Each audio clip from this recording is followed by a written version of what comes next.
Could grief be playing a role in your life, an unexpected role?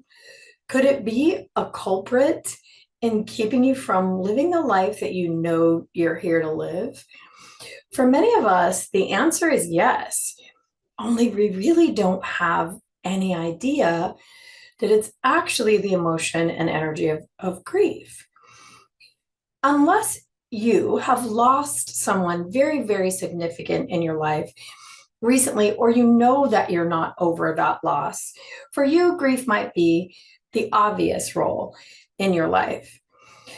Grief is an experience and it's a feeling. More than that, it's an emotional pattern that your nervous system runs. And the emotional pattern is actually based in shock. This is why we have so many strange ideas about grief, where people will say you have to go through the grieving process. There's steps of grief.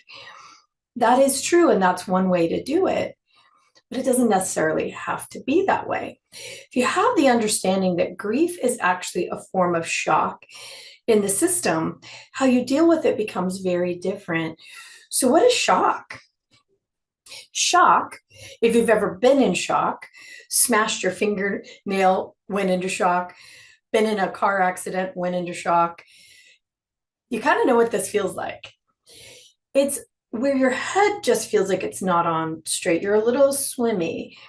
You may actually be on the verge of blacking out. There may be some cold sweats involved with it, or the body starts shaking.